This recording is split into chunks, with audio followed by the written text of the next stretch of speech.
Nagabenta ki khubor baman kasni page but subscribe ya u Antor News.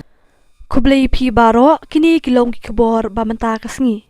Ka he officer IPS ka kong ida shisha nongrang manha ka arpho tarik ujamang ahrazar pusau kalashimti kum ka Director General of Police DGP Bthah ka Jala Meghalaya ya ka bala bujli ya u Dr. LR Bishnoi bala shong thano ha ka khat khandai tarik ujamang ahrazar pusau ka kong nongrang gade ka kanthei ka ban kong e na ki officer IPS banshim ya ka kli du jong ka tat pulit ka Jala ka badai ka batch IPS jong usnam khat khandai spa khandai puar Shua kani ka jing thungkam kala shakri kum ka Director General of Civil Defense but Home Guard haga Jala Meghalaya katei ge he pulit ka kong ida shisha nongrang kan shakri hakini ka shuki hadu arsnam kata nadu ka arpho tarik ujamang 8000 pusau hadu ka khat khandai tarik ujamang 8000 pun riu habayo banyakran shakila pathai khubor ha police headquarter ha Shillong ka kong nongrang kai thu ba kum ka he officer du jong ka Jala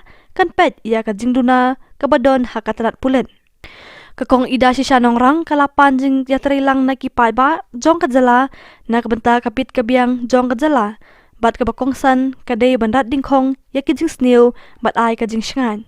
Priorities would be the basic policing, that is maintenance of law and order, prevention and detection of crime, and of course we would be focusing on areas which we feel have the trends are much more disturbing. For example, if you look at crime against women and children, especially crime against women, we have seen rather than, despite all the efforts that we've been making over the years, there has been no decline. There has been in fact an increase.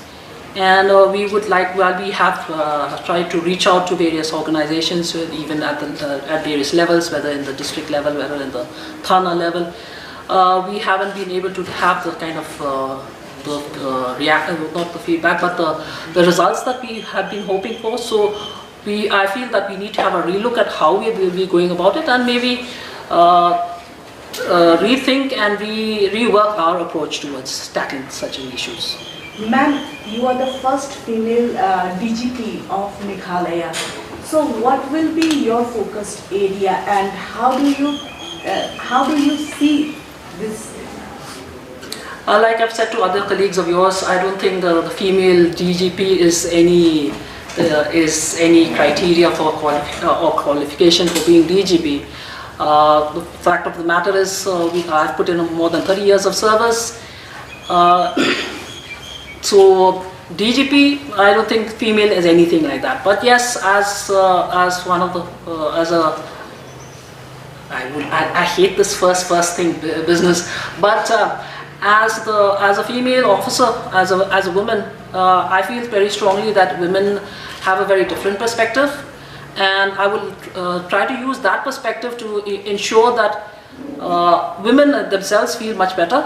I mean, feel much safer, not better, much safer, and improve the accessibility which we have, which I know is very. There's a lot of room for improvement on the accessibility of the police to the public. As you've noticed that over the years, despite the efforts that have been made, however, we still see an increase in the crime against women. What exactly is the main problem here that we're looking at? That's what I had mentioned earlier. We are trying to drill down and see and focus on what are the issues. Because in some cases, in some districts, we have seen an improvement. In some districts, we haven't. For example, take for us, we at one point of time we have been trying to identify the hotspots. At one point of time, it was Jaintia Hills, East Jaintia Hills more than anywhere else. And then surprisingly, West Khasi Hills. But West Khasi Hills, when we had focused on West Khasi Hills, the kind of a special team was constituted just to look into crime against women, especially POCSO cases. It did show a lot of improvement, but somehow the momentum we've lost, and we need to have that's what like I was saying earlier, we need to have a relook and a rethink as to maybe there's something that we could do better. There are some things which we need to change, But that I would be able to talk about only after some time, not immediately. Ma'am, you have contributed a lot in the Intelligence Bureau, so what step will you take to improve the intelligent collection of the Meghalaya police? When it comes to intelligence, we always feel that the less said the better. So I would not like to comment on how we go about collecting our intelligence. But rest assured that intelligence is a focus area for us, and without intelligence, we will not be able to really do our duties to the extent that we would like to do it. Ma'am, how do you see the law and order situation in the state? Could be better. That is what we would strive to improve. Ma'am, how will be your approach towards the drug menace in the state? How would you approach it? That is a concern that we've been having a lot over, especially in the recent past. It's very disturbing, especially to me, because with my experience earlier in Jainti Hills, and subsequently in East Khas Hills, Shillong was usually a transit point, but now it's become a consumer, and despite all the seizures and everything we've made, we've not really been able to make a dent into actually the supply system. While there have been very commendable efforts by the ANTF in some cases, but in a number of cases we've not really taken we've not been able to take the action that we needed to take, and we've been faulted at a number of instances in court. Our cases have not held up, so that deterrence factor is not there. Yes. Drugs and the issue of drugs, especially the increasing crimes related because of the drug usage, especially amongst the youth and different sections of society, that is a concern which affects not only us, but it would affect not only our generation, but it would. I've seen what the effect that drugs has on at least 2-3 generations after this also. So it's something that we need to work together very closely, not only with the law enforcement, the other agencies that are involved in the fight against drug, but also especially with the families and the society at large. But we would like to drill down to the families, because one thing I've noticed about us is we like to talk about it, but we don't really do much about it. And when it comes to my family, it's okay, a no, it's not to be discussed. The Social Welfare Minister, he had asserted the need to really stop the supply of drugs at the entry points to Meghalaya. What do you think of this? That is only one of the aspects, I would say, as to how we would go about. How best to tackle the drug menace. Yes, if we could get them at the entry point, yes, nothing like it. But the fact of the matter is, we have a very porous thing, and and the national highway passes through Meghalaya. So there are limitations on the amount of checking you can do, and drugs is something that is so easy to conceal. So unless there's very specific information, even if we could be checking the right vehicle, but unless we know where to look, it's very difficult to be. Can you tell us about your approach to illegal coal mining? Is there any change in the approach? Well, I'll have to get back to you on that, Jose, because illegal coal mining, we've had numerous instructions from the government. The NGT has been there. You've had the Justice Kataki Committee, which continues. The reports that have come out, the court injunctions, the court orders that have come, the instructions that have come from court, while the police has been, trying to control it. Here also, it's a question of for a large number of people, a large section of society, it's a question of livelihood. So how best we balance the livelihood issue and the illegal part of it. Yes. Madam. Yeah. So what's the police department take in this regarding this investigation officer? I beg your pardon? What reforms will the police department take related to this investigation officer? Because what we could see is that the police department is facing, if one incident happened in Limekra, for example, then one investigation officer is posted there. Then he was transferred maybe to Tura. When the case to be heard, he has to come all the way from Tura without any DA or TA to that particular officer.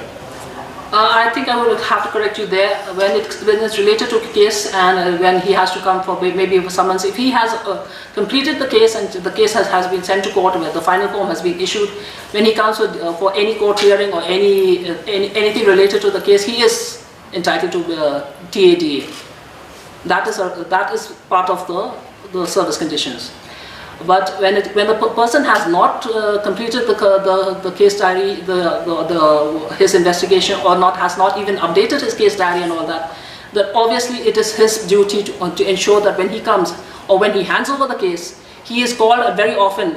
At times it's it's whether at the range level or whether at the headquarters level, when he is called to complete his case diaries.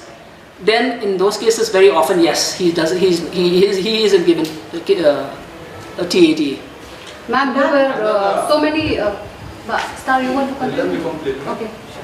And then another thing, you have been an SP during the peak of the HNLC, and we have seen during that time how you handled this. And now there is a peace talk, but the HNLC has backtracked from that peace talk. So, as the head of the police department, what is your view on this? Whether the peace talk should continue or in what way? I think I'll have to recuse myself from that. Where the peace talks are concerned, it is a decision which the government has made very clear that they are very open to peace talks. As the DGP of the state, yes, we have seen HNLC, we have faced them. Yes, we have also seen peace talks with the ANVC and which ended in a tripartite agreement. We've also seen the problems of implementing that agreement. We've also dealt with GNLA and we didn't have any kind of peace talks with GNLA and a number of other small other groups. So where HNLC is concerned and peace talks is concerned, I think the right person to talk to would be the government in this case. But what about we have seen in the recent past, there were like so many demand notes by the HNLC. So what will be the stand of your department on such illegal activities? On that, the demand notes of HNLC, the HNLC themselves have come out with the clarification that it is not them. That verification is going on, whether it is actually them or it's an offshoot or it's somebody mimicking the HNLC. Investigation is going on, our inquiries are going on. I would like to leave it at that. Ma'am, recently also we have seen that there were like so many attacks on police station, arson attacks. So, but we have not seen anybody, no arrest till today. So, what do you have to say? Can you give me just some time on that? I've just joined today. I'll have to be looking into those cases. Maybe in a couple of weeks, I'll be better placed to answer that question. Ma'am, we have seen that a lot of misguided... It's all from one side, yeah. Every police officer... Okay, just let her finish and then I'll come to you. Ma'am, we have seen that so many misguided youth, every year they try to form organization, organize GNLA or regrouping of GNLA, every time they try. So what police is doing to ensure that such misguided youth do not go and form an organization like that? Well, when it comes to misguided youth, I don't think it is only the duty of the police to be making efforts to show them a different path. It's something which the police has to work together with society, has to work together with other concerned well-meaning groups, and it should be a concerted effort, and we should be looking at having a synergy in ensuring that the youth, as you say, are not misguided. So 10-year of any police chief is beset with problems. In the next 2 years, what are your challenges? What do you think? What are the challenges that you may face? Immediate challenges, I would say, is like I've mentioned in some other forum, that the impression of the perception that Meghalaya police is hostile to the people. Let me put it very bluntly. Correcting that influence, that perception, and to ensure that the people the police are accessible, are there to help you and not to harass you. In fact, to this end, we would be having a kind of an open house every week, one day of the week between 11 and 1. Most probably it will be on a Thursday. I would love if you would disseminate this information. We would be having open house in the sense that anybody who can walk in, who wants to meet the DG, I will give them a hearing. I will meet them personally. Other days, of course, they would have to take appointments, but most probably it would be a Thursday between 11 and 1 o'clock, and it could spill over. 11 to 2 most likely, that would be more 11 to 2 you would be I would be accessible to the... Are press people also included? It's up to you. If you want to come, yes. But my only request to you would be other people would also be having other issues. Okay? So related question. Yes. How will you ensure decorum in police force? Because we have seen inquiries of against someone, suspended police officer, when filing an FIR against the outgoing DGP. So, transparency, accountability, how do you ensure in your police force? That is one of the biggest challenges that that is facing us now. Meghalaya Police has long had a history of being one of the most disciplined, one of the most well-behaved police forces. In fact, let me share with you that we at the moment we have 12 companies of the Meghalaya Police doing election duty in various states. They've been moving from state to state. At the moment, they're in Delhi for the last phase of the elections, which will be happening voting will be happening on Saturday. When they were in MP and when they were in, where were they said earlier, just before MP? Orissa and Bihar, not Bihar, but in Orissa and in MP, there was a lot of appreciation for Meghalaya Police and the manner in which the force was disciplined enough to be sent, on continuous duty. Now that kind of discipline, that kind of devotion to duty is something which is actually inherent in Meghalaya Police. I think I just need to rework, revive, reinvigorate the police in that. Not only at the level of the constabulary, but more importantly at the level of the officers. Because as officers, unfortunately what has happened is we've started to work in silos. We've not been really communicating with each other in the same building. We are sending memos to each other, which certainly doesn't lead to any kind of camaraderie or any kind of esprit de corps. So I would be looking to mitigate that situation, and also to be working to see that our accessibility to the people is much better. And like for example, we have a women help desk in each police station. That help desk does do what it is supposed to be doing.